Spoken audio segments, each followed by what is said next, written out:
Seminário no Ar, curso bíblico sobre autoridade espiritual.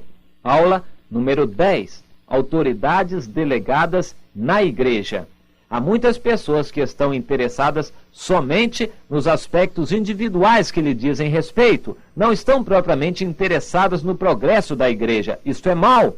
Deus abençoa e quer continuar abençoando aqueles que estão debaixo do seu propósito, aqueles que estão encaixados nesse propósito eterno de Deus, aqueles que agradam a Deus, aqueles que se interessam pela vida da igreja, aqueles que se interessam pela saúde da igreja, aqueles que têm verdadeiro zelo. Veja bem, zelo, não fanatismo, mas zelo pela igreja do Senhor. O Senhor quer dar a vitória a esses tais que não só se interessam pela sua própria vida espiritual, pela sua própria saúde espiritual, mas como também pela saúde da igreja, pela vida espiritual da igreja, que é a noiva do Senhor Jesus Cristo. Em 1 Tessalonicenses, no capítulo 5, nós lemos nos versículos 12 e 13. Agora vos rogamos, irmãos, que acateis com apreço os que trabalham entre vós, e os que vos presidem no Senhor, e vos admoestam, e que os tenhais com amor em máxima consideração, por causa do trabalho que realizam. Vivei em paz uns com os outros. Aleluia! Vivei em paz uns com os outros, reconhecendo aqueles que vos presidem no Senhor. Eles não vos presidem por espontânea vontade, eles vos presidem pelo Senhor Jesus, com a autoridade delegada que o Senhor lhes concedeu. Acateis a esses que trabalham entre vós. Os jovens devem se submeter aos mais antigos. Todos devem se submeter aos que presidem. Mas para que isto? Para que eles não façam o trabalho deles gemendo, mas que façam com alegria, que façam espontaneamente, com dedicação, e a submissão dos crentes aos seus respectivos líderes os anima, os estimula, os alegra, os fortalece. Eles precisam deste apoio. Mas que apoio? A submissão é um excelente apoio. Eles precisam desse apoio. Esta submissão não deve ser a pessoa dos líderes, mas a autoridade de Deus que está na vida deles. Tanto é que, uma vez que um homem for destituído, por exemplo, de uma posição de autoridade na igreja por uma razão qualquer, você já não tem mais obrigação de estar submisso àquela pessoa. Você estava submisso à posição de autoridade que ele exercia, não a ele pessoalmente. Entenda isto, que é muito significativo. Em 1 Timóteo, na primeira carta que o apóstolo Paulo escreveu a Timóteo, no capítulo 2, e versículos 11 a 13, ele fala a respeito da posição das mulheres na igreja. A mulher aprenda em silêncio, com toda a submissão, e não permito que a mulher ensine, nem que exerça autoridade sobre o marido. Esteja, porém, em silêncio na igreja, porque primeiro foi formado Adão, depois Eva. A mulher esteja em submissão e não permito que a mulher exerça autoridade na igreja. Mas que problema há em a mulher exercer autoridade na igreja? É muito simples a lógica aqui envolvida. A mulher foi criada para ser ajudadora, coadjutora, ser companheira. A mulher não foi criada para tomar posição de preeminência. A mulher foi constituída por Deus como ajudadora. E se a mulher se torna cabeça de um lar, e se a mulher se torna publicamente uma pessoa de autoridade manifesta, ela não quererá cuidar do seu lar. Ela desprezará o seu lar. E também desprezará a posição de ajudadora. E terá invertido a ordem da criação.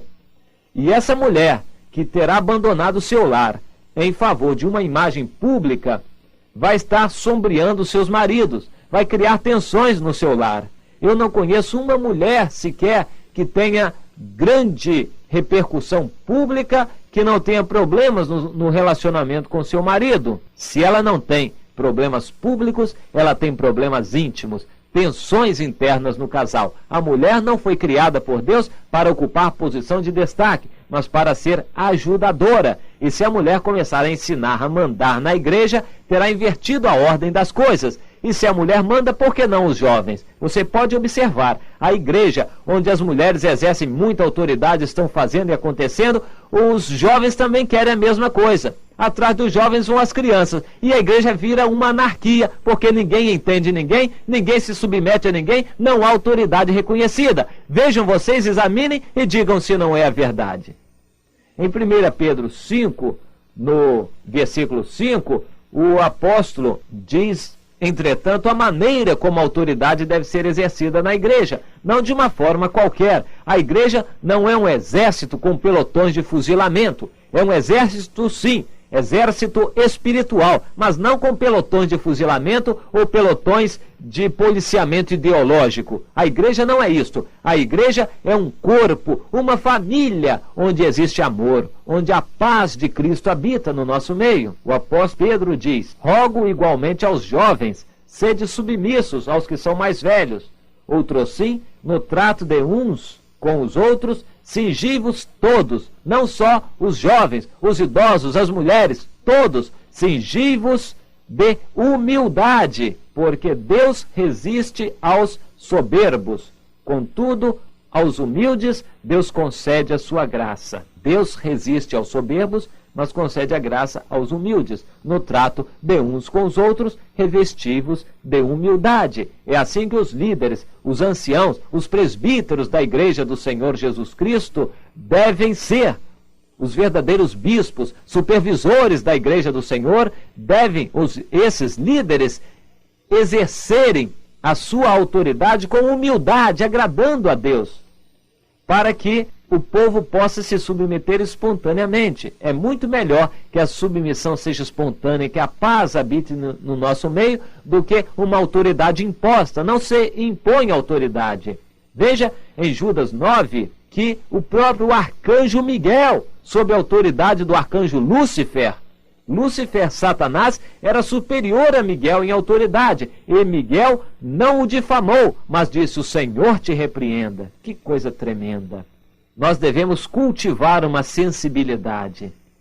A sensibilidade é a autoridade. Devemos ter sempre em mente a quem devemos nos submeter. Um cristão deve ser sensível a duas coisas: ao pecado e à autoridade. Sensível ao pecado, porque em pecado jamais você entrará na presença de Deus. E sensível à autoridade. Sem se submeter à autoridade, você não agradará a Deus jamais. Você jamais poderá produzir fruto que seja para a glória de Deus e para a edificação da igreja. Pode produzir fruto sim para a sua barriga, para o seu ventre, para o seu próprio prazer e deleite, mas jamais você poderá produzir fruto estando insubmisso, rebelde. Este fruto jamais poderá ser usado para Deus. Até mesmo entre apóstolos, em 1 Coríntios 15, 9, o apóstolo Paulo diz: eu sou o menor dos apóstolos. Então, até mesmo entre apóstolos, há diferenças, há maiores e menores. E esta autoridade, esta posição, não foi concedida por homens, não foi conquistada, galgada por homens, foi concedida por Deus. E se eu estou ministrando algo, é pela autoridade de Deus. Sem Ele, eu não teria essa autoridade. É do reconhecimento da autoridade que Satanás treme. Satanás tem medo de um povo que reconhece a autoridade. Ele não tem medo de doutrinas. Por mais puras que sejam, as doutrinas não afetam a Satanás. Ele não tem medo de movimentos, de campanhas, de barulho. Satanás tem medo da obediência, de fatos. Satanás não tem medo de palavras, ele tem medo de fatos, de atitudes. A submissão, o reconhecimento da autoridade enerva Satanás, deixa Satanás transtornado. Um povo que obedece a Deus transtorna Satanás, porque Satanás apela para a anarquia. Se Adão e Eva tivessem decidido, optado por reconhecer e obedecer à autoridade de Deus, Satanás estava alijado. Mas Quando eles desobedeceram, fizeram o jogo de Satanás. E hoje em dia, se você não reconhece a autoridade, você está fazendo o jogo de Satanás. Pense nisso, meu irmão.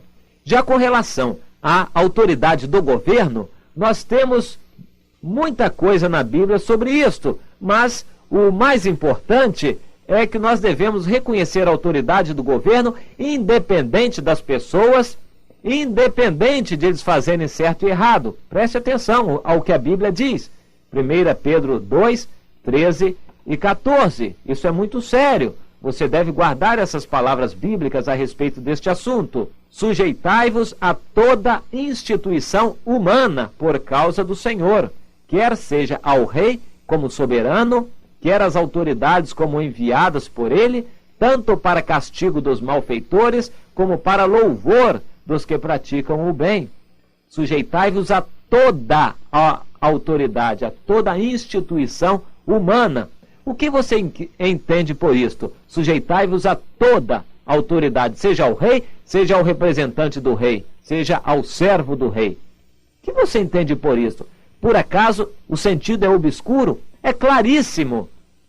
Este sentido é por demais claro. Sujeitai-vos a toda autoridade, porque toda autoridade foi constituída por Deus. Algumas perguntas se levantam. Nós vamos nos submeter por quê? Nós vamos nos submeter por causa do Senhor, por causa do testemunho do Evangelho e porque a insubmissão não agrada a Deus. Mesmo porque, para não perder a nossa autoridade moral, quando nada, autoridade moral. Porque se eu me rebelo por uma razão, eu dou margem a que alguém se rebele contra mim por outra razão. E assim, nós estaremos dando ensejo como pretextos a uma rebeldia em cadeia, que não pode jamais agradar a Deus. Submissão sempre, independente do que quer que seja. Obediência que nem sempre. A obediência nós devemos obedecer sempre que possível, mas algumas vezes, quando a autoridade humana estiver contrária à autoridade de Deus, então nós não obedeceremos, mas faremos sabida à autoridade humana porque não estamos obedecendo e o Senhor nos dará graça. E se encontrarmos a morte, a perseguição, então glória a Deus, seremos bem-aventurados por causa disto, por essa perseguição, pelo nome do Senhor. Não perseguição por uma rebeldia humana, mas perseguição por causa da palavra de Deus. Mas ainda assim, vamos nos manter submissos, honrar essas autoridades, não as difamando, mas assim testemunhando do Senhor. Esta única exceção está ilustrada na Bíblia, quando em Atos 5, 29, Pedro e João falaram ousadamente e disseram: antes importa obedecer a Deus do que aos homens. Mas ainda assim, se mantiveram submissos àquelas autoridades humanas. Deus quer assim também para nós, para mim, para você. Submeta-se à autoridade civil, por mais errada que seja, mesmo que você não tenha votado nessa pessoa, submeta-se, porque não é ela, é a autoridade que Deus constituiu ali sobre nós. A autoridade que o governante tem é a própria autoridade de Deus. Portanto, não se rebele contra essa autoridade, porque isso não agrada a Deus. Amém.